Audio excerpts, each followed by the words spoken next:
pouquinho de atraso aí, mas...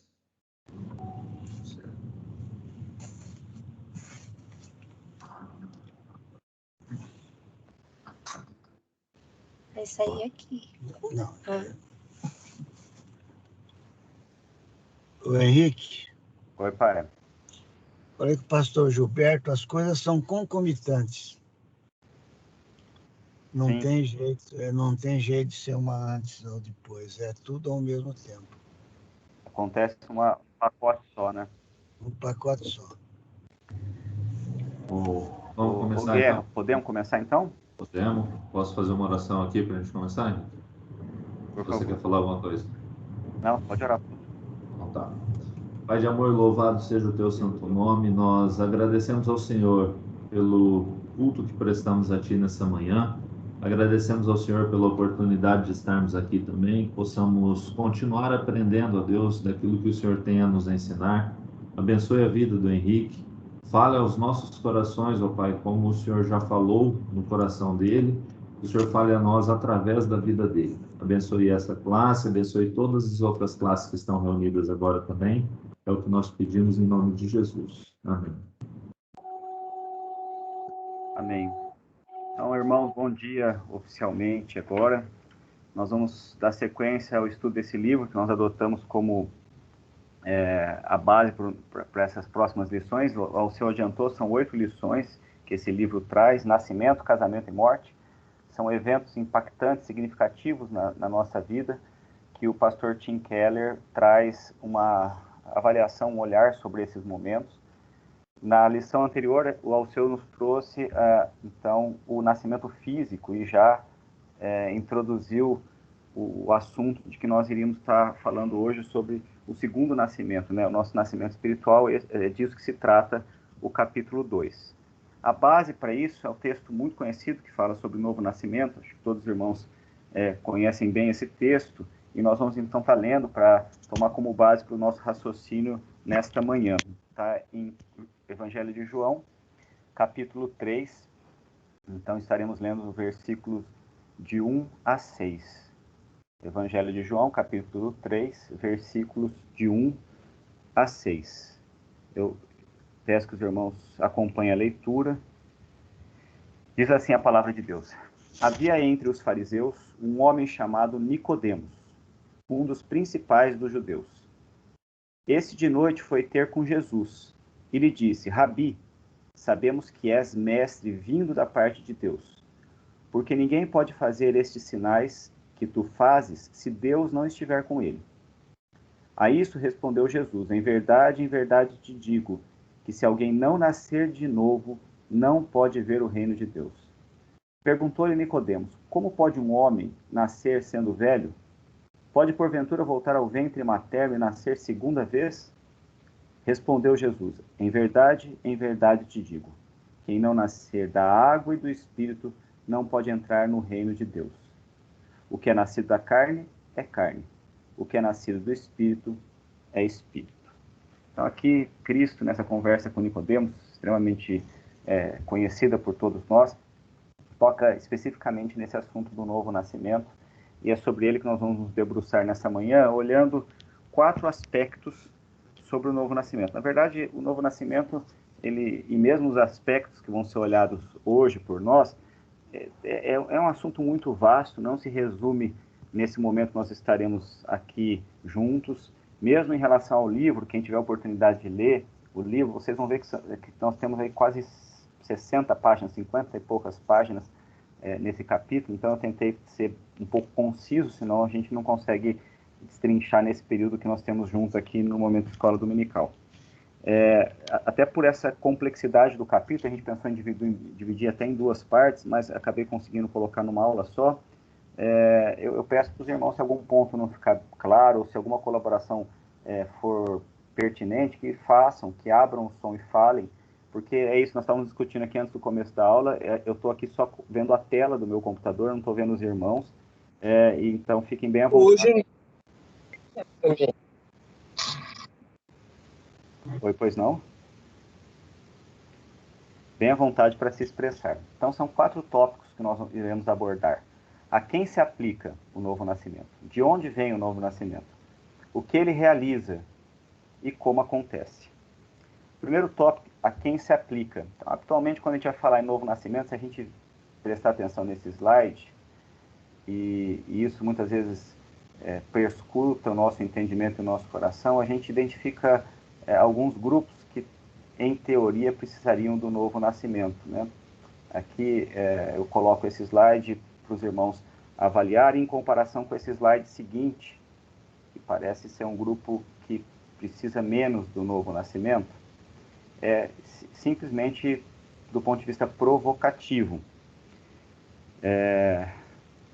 E aí eu pergunto, né, nós estamos falando sobre quem ele se aplica, e ele foi falado para Nicodemos. Então, olhando previamente esses dois slides com grupos bem distintos, em qual desses perfis se encaixa Nicodemos? E ele precisava de um novo nascimento.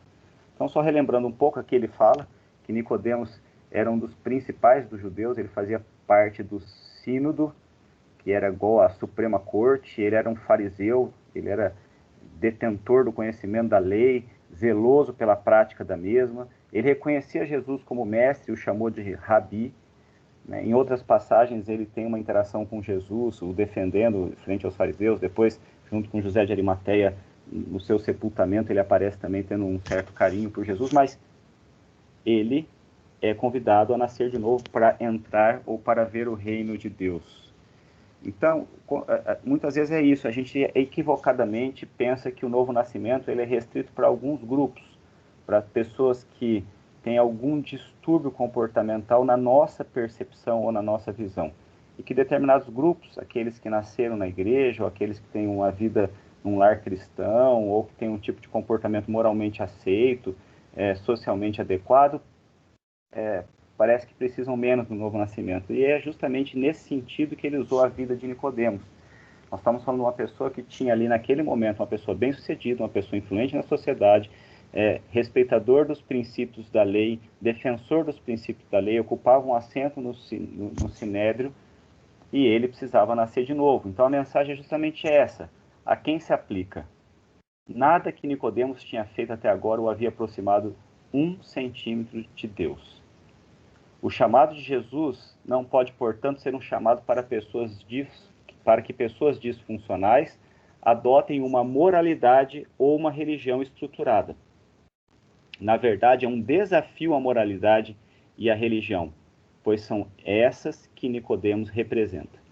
Então, o ponto já inicial é isso. Aí é desvincular toda possibilidade do novo nascimento ser linkada a qualquer ato daquele que é o novo nascido. Não existe nenhum vínculo, nenhuma ação, nenhuma propriedade, nenhum atributo pessoal que acabe sendo suficientemente grande e eficaz para que ocorra o novo nascimento. Então, a pergunta é retórica só, porque, na verdade, o novo nascimento ele se aplica a todos. Todos necessitam de um novo nascimento. As nossas pretensões ou os nossos conceitos pré-estabelecidos podem nos desfocar nesse sentido e olharmos em grupos mais necessitados e grupos menos necessitados do novo nascimento, mas o ponto é, o que Jesus diz é radical e ao mesmo tempo simples. Todos precisam nascer de novo, pois não há outra forma de ver o reino de Deus. Não há nenhum mérito pessoal, não há nenhum bem próprio, não há nenhuma qualidade pessoal, não há nenhum atributo que te justifique por si mesmo no novo nascimento. O novo nascimento é para todos. Bem simples a resposta a quem se aplica, mas bem interessante a gente pensar nesse sentido, porque muitas vezes nós nos posicionamos com algum entendimento de que, de alguma forma, alguém teria esse mérito, por qualquer motivo que seja, de ser um novo nascido mais do que outro, e que outros precisariam nascer de novo mais do que alguns. E isso o Alceu abordou também quando ele disse do nascimento físico, né? O nascimento físico, mesmo que seja dentro de um lar cristão, ele não garante, apesar de trazer alguns aspectos da graça comum e do ambiente favorável em que aquele novo nascido será criado, mas não garante necessariamente esse segundo momento, que é um momento crucial para todos nós, que é o nascimento espiritual, que é o novo nascimento que é a regeneração com o nosso Deus. O segundo tópico que nós vamos aqui entender na lição é: de onde vem? Então, o que significa ver ou entrar no reino de Deus para Nicodemos? No versículo 3 e no versículo 5, o Senhor Jesus coloca para ele que ninguém pode ver o reino de Deus, e no 5, ninguém pode entrar no reino de Deus se não nascer de novo, se não nascer da água e do Espírito. Todas essas colocações, para ele que era um judeu, tem a mesma referência que nós temos agora, nós que somos da era da graça e do Novo Testamento, e que temos o entendimento a respeito do que seria esse novo nascimento. Mas tanto para nós como para Nicodemos, o aspecto é um aspecto que compreende o momento anterior à redenção, o momento pós-redenção, que só vai se complementar no momento da glorificação. Então, o de onde vem que ele quer colocar aqui ele vem de um futuro. E ele vem de uma viagem no tempo que se inicia lá no passado e transcorre esse momento todo com vistas à sua conclusão absoluta lá na glorificação, lá no futuro, lá na parousia. Então já era assim para Nicodemos, e isso nós vemos no Velho Testamento, em Isaías 65, 17, onde nós lemos o seguinte. Eu peço também que os irmãos acompanhem a minha leitura. Pois eis que eu crio novo céu e nova terra, e não haverá lembrança das coisas passadas, jamais haverá memória delas. Essa é a esperança e a certeza futura, o novo céu, a nova terra. Para nós também, remetendo ao Novo Testamento, em Mateus 19, 28, Jesus diz o seguinte: em verdade vos digo que vós, os que me seguistes, quando na regeneração o Filho do Homem se assentar no trono da sua glória, então quando ele voltar glorificado na sua parousia, também vos assentareis em 12 tronos para julgar as tribos de Israel. Então o ponto aqui que ele quer abordar nessa pergunta de onde vem é que, não como na ficção que nós vemos lá no De Volta para o Futuro, em que o personagem central viaja pelo tempo, tanto no passado quanto no futuro, essa questão do novo nascimento é uma coisa que é uma ficção real, em que se inicia no momento antes do nosso nascimento, e já acontece ali nos planos de Deus, que ele já nos escolhe antes da fundação do mundo. E ela só se concretiza lá no futuro, mas ela já acontece agora. É uma viagem diferente, é uma viagem no tempo, mas o futuro é que vem até nós regenerados. Nós não temos essa viagem temporal, mas o tempo viaja até nós quando vivenciamos no agora esse novo nascimento, mas com pretensões que implicam passado e futuro ao mesmo tempo. Isso fica bem claro e bem exemplificado quando nós lemos lá em Tito 3, 5 e 7. Lá nós encontramos a seguinte passagem: não por obras de justiça praticada por nós, mas segundo sua misericórdia, ele nos salvou mediante o lavar regenerador e renovador do Espírito Santo. Aqui já fala de vários conceitos que nós vamos trabalhar no decorrer da nossa aula. Não por obras de justiça praticada por nós, mas segundo a sua misericórdia, ele nos salvou. Ele já fez isso antes da fundação do mundo. Ele já nos conhecia, ele já sabíamos que éramos seus, mediante o lavar regenerador e renovador do Espírito Santo, que ele derramou sobre nós ricamente por meio de Jesus. E aí outro ponto que nós vamos abordar, o veículo do nosso novo nascimento, nosso Salvador, e esse sendo o ponto central da nossa fé, a fim de que, justificados por graça, nos tornemos seus herdeiros segundo a esperança da vida eterna. E aqui a esperança no sentido de certeza mesmo da vida eterna. Então, esse é o nosso o novo nascimento nesse aspecto temporal, em que nós temos o entendimento de que ele acontece desde antes da fundação do mundo. Ele já aconteceu, ele já estava proposto. Nós somos predestinados a tê-lo de forma graciosa. E quando nós o temos, nós já temos também garantido lá no futuro a glorificação. Então é uma viagem que o tempo ele se culmina nesse momento do novo nascimento. É nesse aspecto que ele aborda o de onde vem. O reino de Deus e todo o seu poder infinito de purificar e renovar só virão plenamente no final da história. Mas o novo nascimento é uma implementação do poder futuro de Deus em sua vida agora. A glória futura que Deus revelará no final dos tempos pode entrar na sua vida agora, de modo parcial, nós bem sabemos disso, né? Então é bem isso, nós estamos estudando isso em Filipenses. O pastor Gilberto abordou esse aspecto em algumas pregações dele, acho que a penúltima, inclusive, esse foi o grande ponto. O momento da salvação, que já está lá atrás predestinado, é um ponto crucial que acontece, você é salvo e acabou, e você não perde mais a salvação. E você não é mais escravo do pecado, você está regenerado, você tem sua vida eterna garantida. Mas esse processo em que você não é mais escravo do pecado, começa a lutar para não ser dominado pelo pecado, para se desvencilhar do pecado, para atingir a semelhança de Cristo. Esse todo é o processo de santificação, que só se complementa na glória, que daí sim nós seremos livres do pecado. Então a glória futura que Deus revelará no final dos tempos pode entrar na sua vida agora de modo parcial, porém real, e começar a transformar você de dentro para fora. Então esse é o nosso segundo ponto. A quem se aplica? A todos.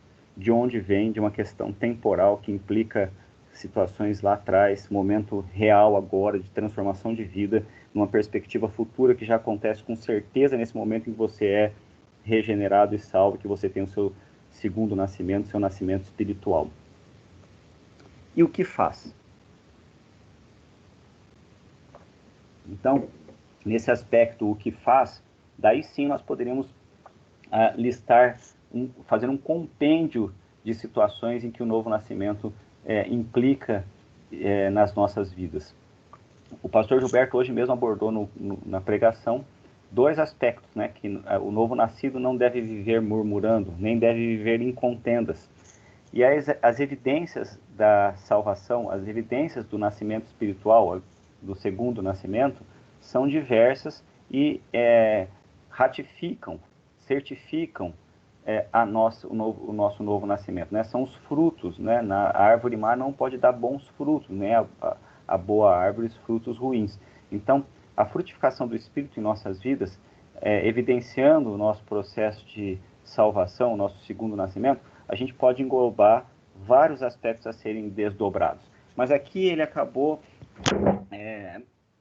limitando em 2 pontos, que são os pontos que fazem sentido na correlação que ele faz com o novo nascimento. Inclusive, ele faz isso causando uma certa disfunção na cabeça de Nicodemos, que ele fala, mas como eu posso, velho, voltar ao ventre materno e nascer de novo? Ele comparando isso ao nascimento físico.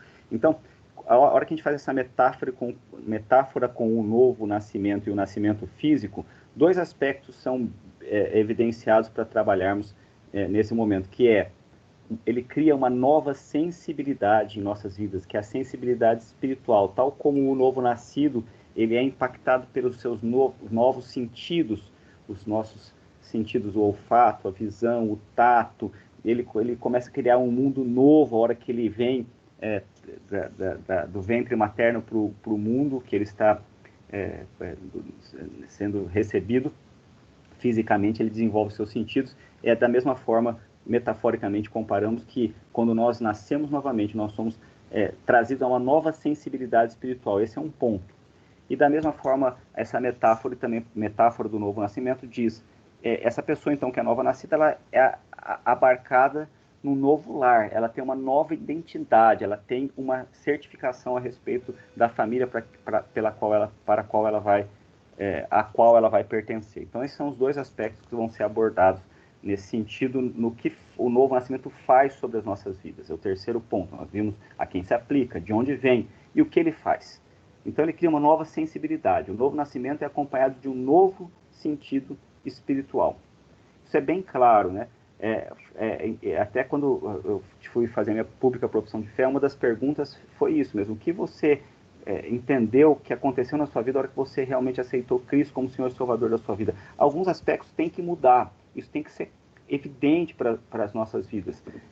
Talvez não é um fato pontual em que você recebe a Cristo num apelo ou durante uma música, como aconteceu com a Débora, minha esposa, mas é um processo, mas existe um momento impactante que você fala, isso faz sentido para mim. Meus olhos espirituais realmente foram abertos. Eu consegui ver o reino de Deus. Esse é o ponto. A hora que ele fala, não é possível ver o reino de Deus se você não nascer de novo. Então, essa visão do reino ela é uma visão que só acontece após o novo nascimento. Isso é claro, isso é evidente. É a capacidade não apenas de compreender intelectualmente verdades anteriormente incompreensíveis a respeito de Deus, de nós mesmos e do mundo, né? Então, isso é bem recorrente, a gente constantemente entende isso, que pessoas que não têm essa visão espiritual, que não têm os seus olhos espirituais abertos, em que o Espírito Santo não foi outorgado aos seus corações, e com isso eles não conseguem, então, ter a compreensão clara das coisas espirituais, nem a leitura pessoal da sua incapacidade de servir e a incapacidade de pagar o peso do pecado que recai sobre eles, e nem os aspectos do mundo que influenciam nessa vida espiritual. Isso é tão evidente, tão claro. Você pega pessoas que são cultas, estudadas, que têm um poder de interpretação de textos seculares muito grande, extenso, vivem disso, e a hora que você fala das coisas espirituais ou lê a palavra de Deus, aquilo não faz sentido, absolutamente não faz. A pessoa não consegue entender, compreender aquilo, porque as coisas espirituais se discernem espiritualmente.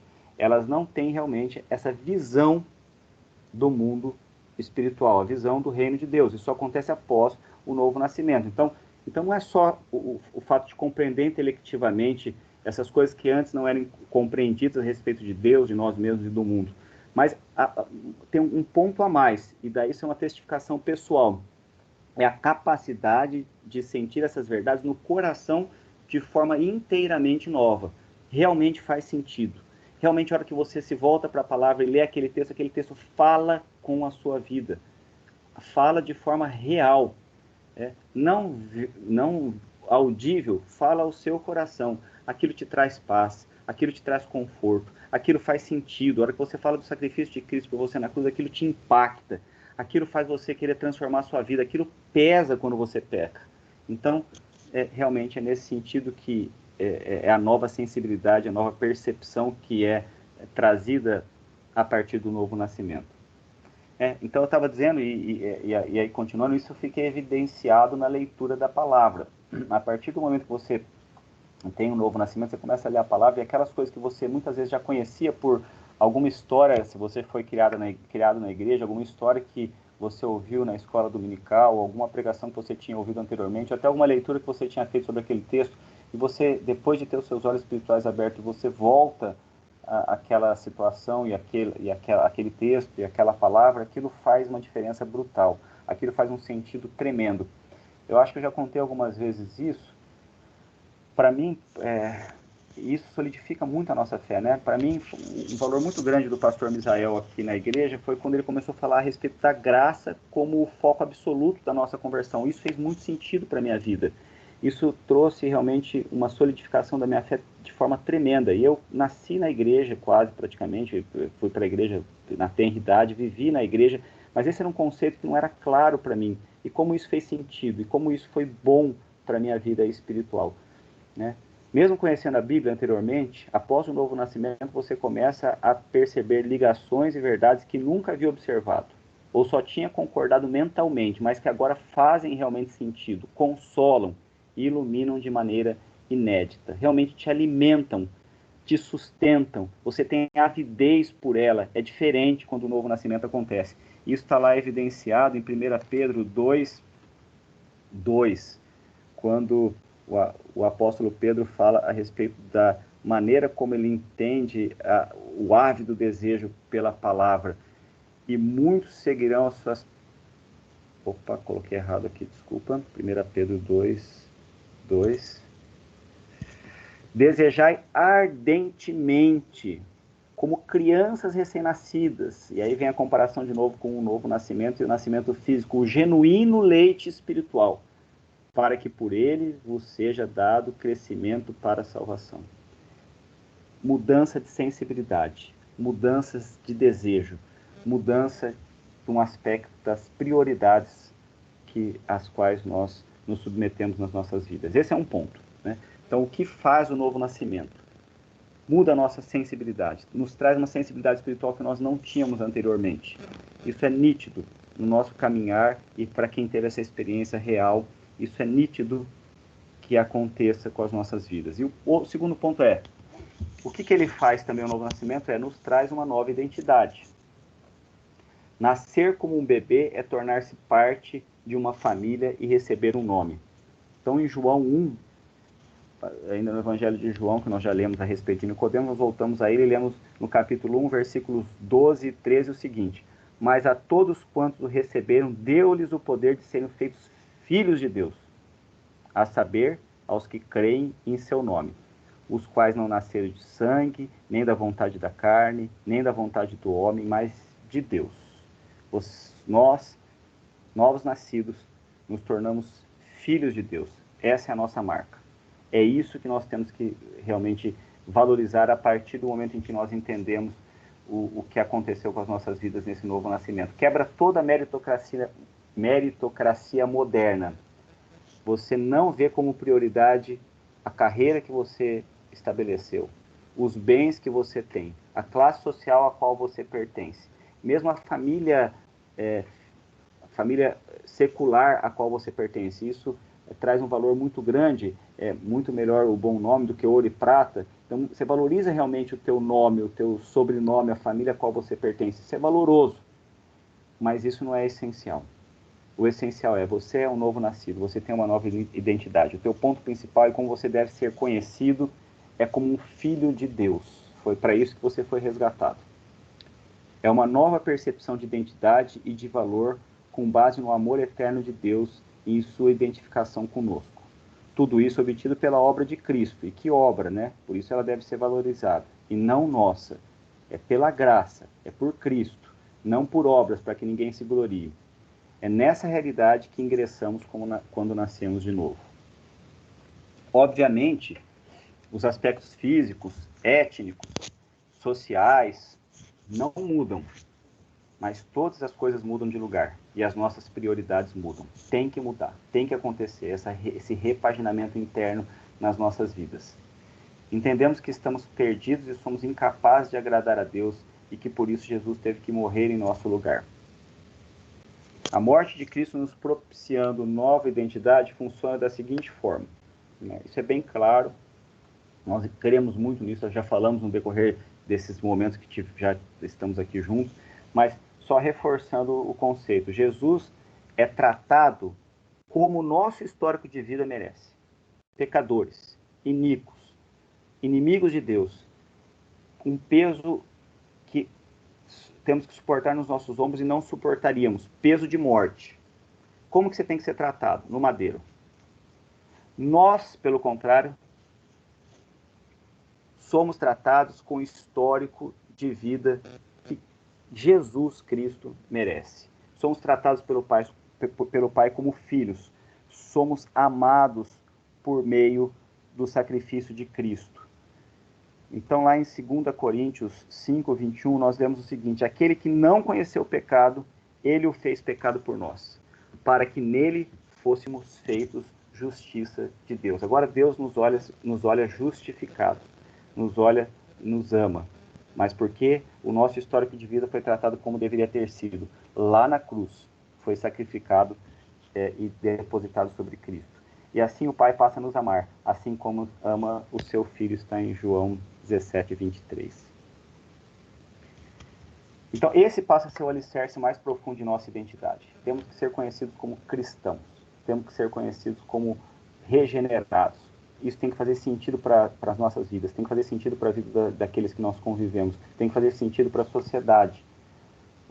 Passa a ser o conceito de nós mesmos, que reduz, mas não remove, todos os outros aspectos que são verdades acerca de nós mesmos, mas passam a ser menos relevantes. Família, trabalho, riqueza, nacionalidade, tem gente que valoriza tanto essas coisas, isso vira um superlativo na vida delas, vira, na verdade, o fator motivador e a prioridade está inadequado dentro das prioridades de Deus. Na verdade, o nosso alicerce é essa nova identidade que nós recebemos por meio do novo nascimento. E isso é tão bom porque traz implicações práticas, como a gente observa lá em Tiago 1,9, quando nós lemos a respeito de como o pobre deve se gloriar, a pessoa humilde financeiramente, se gloriar nas coisas de Deus, e como o rico deve se gloriar na sua insignificância. O irmão, porém, de condição humilde, glorie-se na sua dignidade dada por Cristo. E o rico na sua insignificância, porque ele passará como a flor da erva. Nos faz pensar nesse sentido. E esse novo nascimento nós entendemos isso mesmo. Aquele que tem alguns outros atributos que poderiam hipoteticamente ser socialmente meritocráticos, ele acaba dizendo, eu não sou nada, eu sou pó, eu preciso da mesma forma de um novo nascimento. E aquele que, coitado, ele é marginalizado na sociedade, ele diz, mas eu por Cristo sou mais do que vencedor. Não passamos com isso a amar menos os nossos familiares, amigos, nem nos dedicar menos à nossa carreira. Antes, pelo poder do Espírito, o que aprendemos é valorizar e priorizar e entender como mais importante o amor de Deus em nossas vidas. Um exemplo prático disso que ele coloca, que ele fala que ele foi aconselhar uma moça nascida em lar cristão, no trajeto pastoral dele, essa moça nascida em lar cristão, ele a foi aconselhar, e que a história que ela contou para ele fez muito sentido nisso tudo que nós estamos falando. Ela fala que ela assumiu pelo menos 4 identidades bem claras até ela entender que a identidade real dela era, eu não sou nada, eu sou pó, eu por mim mesmo estaria perdido e fadada à morte, e por Cristo e por graça eu sou resgatada e regenerada. Com isso ela nasce de novo, e ela tem uma perspectiva de vida que preenche o vazio que ela tentava preencher de várias formas. Então ela começou a tentar preencher esse vazio já lá desde a tenra idade, quando ela nasceu numa família cristã, e ela se sentia muito mais virtuosa do que as amiguinhas com as quais ela convivia, porque ela tinha conceitos e princípios cristãos, e ela tinha uma vida muito mais correta do que essas amiguinhas. O que aconteceu? Ela é pecadora, e ela pecou, e pecou de forma recorrente, e pecou em vários aspectos que ela nunca imaginava que pecaria, e isso trouxe para ela uma depressão tremenda, porque ela foi impactada com uma situação que não é por força dela mesmo, nem por poder próprio. Daí, nesse sentido, ela acabou buscando um outro motivador da sua pretensiosa salvação pessoal. Ela diz, é porque tem alguém que me ama, por isso eu sou feliz, e por isso eu posso ter a minha completude, a minha realização. Eu tenho um namorado que me ama, que me trata bem, que me acha linda, e eu sou amada. E da hora que terminava esse namoro, ela buscava em outro, e assim o romantismo a respeito dos seus relacionamentos interpessoais é que motivava a sua vida. E de repente ela entendeu que ela estava vivendo relacionamentos hoje ditos abusivos, porque ela se dedicava até de forma indevida a esses relacionamentos.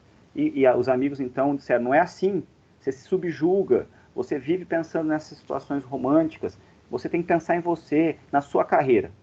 Daí ela começou a tentar preencher sua vida com a sua carreira. E lutou, e foi uma mulher bem-sucedida, na profissão ela foi um destaque, ela foi uma referência, e de repente ela viu que ela tinha falhas, e de repente ela tinha insucessos dentro da profissão, e de repente ela foi demitida. E daí, mais uma vez, ela se deprimiu em relação à sua pretensiosa atitude de tentar salvar-se a si mesma. Mas ela foi reanimada. Os amigos disseram, mas é porque não é a carreira, é ajudando o próximo, fazendo bem. E daí ela saiu fazendo bem, e ajudando, e fazendo campanha, e dando comida, e ouvindo pessoas que estavam precisando ouvir, e vai orar por outro que precisava orar, e começa a viver nesse sentido, como se ela pudesse, então, fazer créditos, que o débito dela em relação às suas imperfeições e os seus pecados fossem supridos por esses créditos do fazer bem ao próximo, e ela se consumiu nesse sentido. E ela só entendeu que ela poderia ter plenitude de vida e realmente realização pessoal e salvação eficaz e o vazio do seu coração ser totalmente preenchido quando ela aceitou que não era por ela, não era pela força dela, não era por obras para que ela se gloriasse, mas por graça. E isso fez todo sentido, e ela então adotou realmente a sua nova identidade, foi o momento que ela nasceu de novo.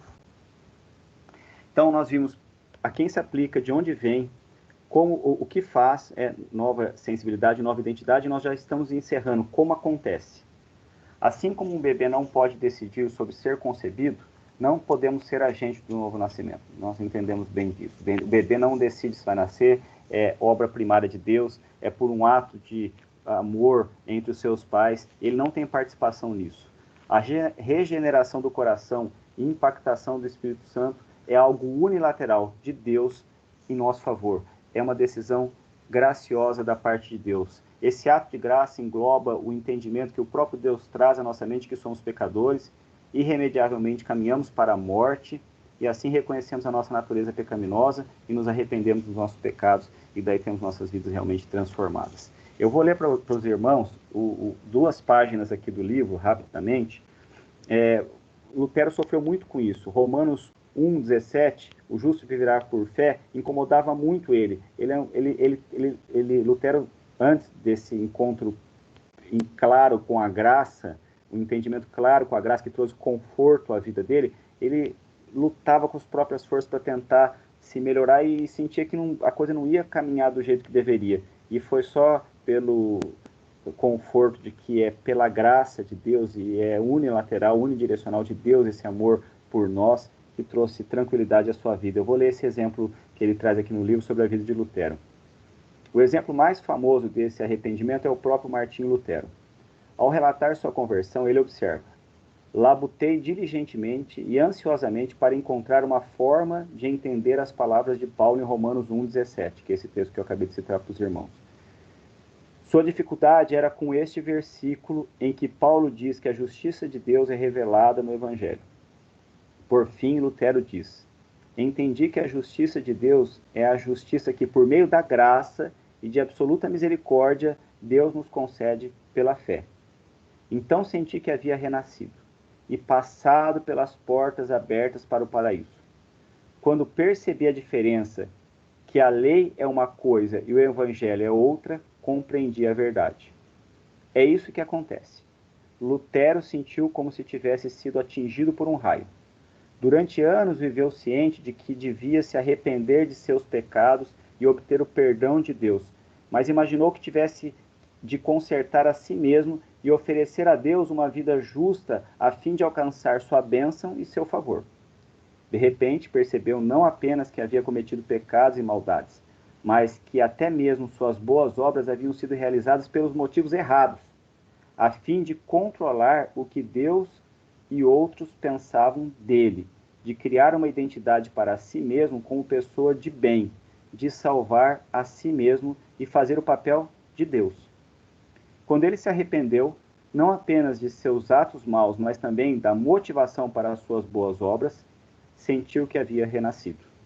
Quando percebeu a diferença entre o Evangelho e a tentativa de salvar-se a si mesmo por meio de esforços morais, ele compreendeu a verdade. Então, nós vamos já para as nossas conclusões. A primeira coisa que precisamos fazer para ser convertidos, portanto, é abandonar os planos de salvações próprias e nos arrepender. Depois disso, devemos nos voltar a Jesus com fé e ver a beleza da obra que ele realizou. Não basta crer na graça de Deus de modo geral. É preciso ter fé naquilo que Jesus Cristo fez de modo específico. Essa é a razão da nossa fé. É pelo meio do sacrifício de Cristo que a graça de Deus nos atinge no sentido de trazer a regeneração. Teve uma dor, teve uma paga, teve um sofrimento, como acontece no sofrimento do parto, e nós voltamos ali para a nossa metáfora em João, no Evangelho de João 16, versículos 16 e versículo 21.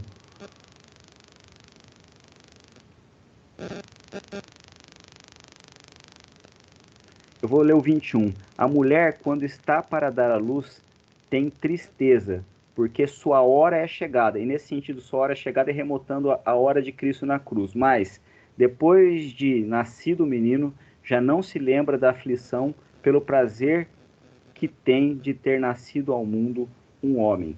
Então, aqui ele aponta nesse sentido que a mãe sofre durante a gestação, sofre durante o parto. Muitas vezes, antes da medicina evoluir como evoluiu hoje, eles davam a sua vida, morriam no parto para que a criança viesse ao mundo. Teve uma paga, teve um sofrimento. Ele quer fazer correlação com o sofrimento e com o sacrifício de Cristo na cruz pelas nossas vidas. Isso tem que fazer sentido.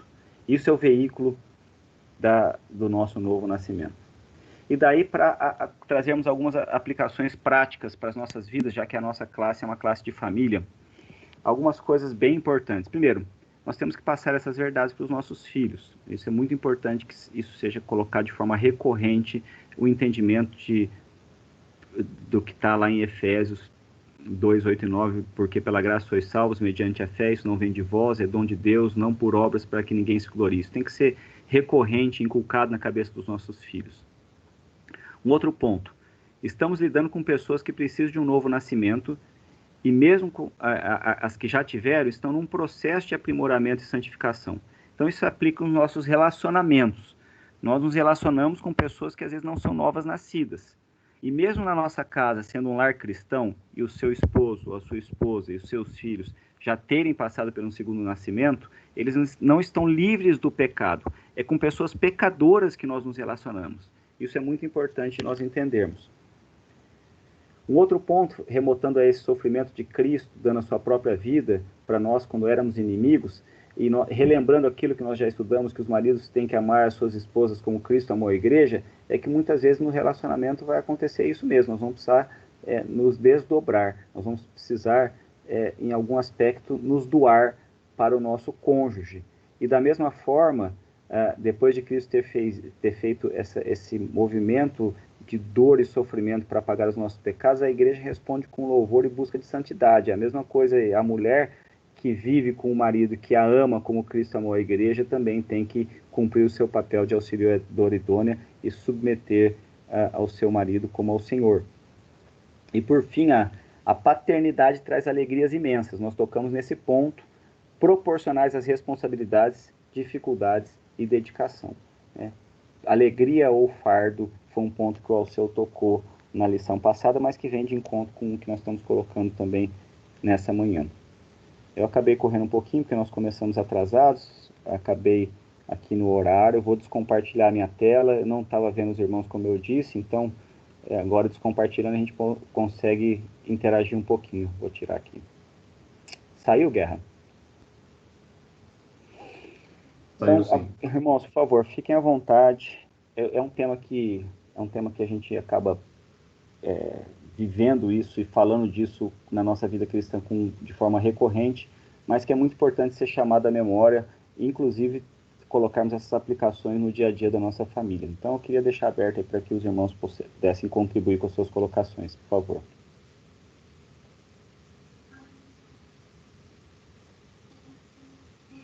A responsa é grande.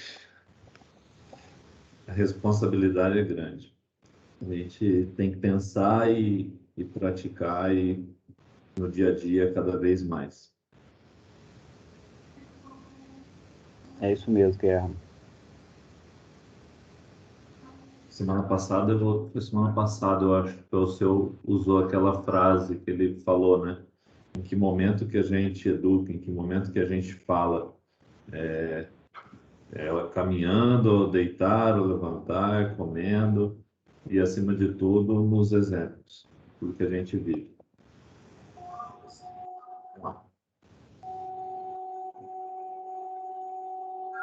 Mas alguém gostaria de falar alguma coisa, compartilhar algum ponto? Rogério, meu pai, que estão aí, que são professores, também querem pontuar alguma coisa? Fiquem à vontade.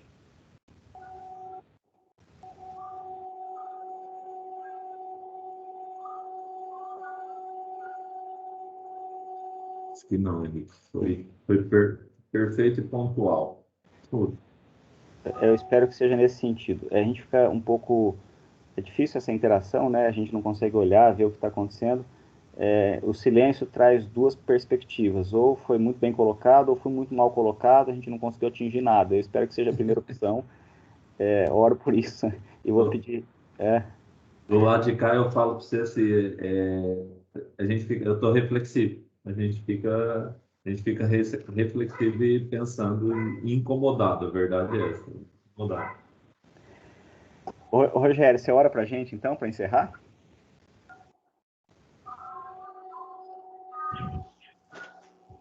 Som. Isso. Tá me ouvindo? Tá me ouvindo? Perfeito. Foi muito boa a aula, Henrique. Deus abençoe, viu? Vamos orar, então. Senhor, obrigado, Deus, porque é o Senhor, na Tua graça, na Tua soberania, que derrama sobre nós o Teu Espírito Santo, abrindo os nossos olhos para que possamos reconhecer em Jesus o teu Filho amado, aquele Filho do homem, Senhor, que virá um dia para consumar todo o reino. Obrigado, Deus, porque Ele é o nosso Senhor, Ele é o nosso Salvador. Obrigado, Pai, porque quantas pessoas enxergam Jesus somente como um bom mestre, mas Ele é mais do que isso, Ele é o nosso Salvador, aquele que deu a vida na cruz por cada um de nós, aqueles que cremos nele. Obrigado, Deus, porque vendo Jesus assim, podemos entrar no teu reino.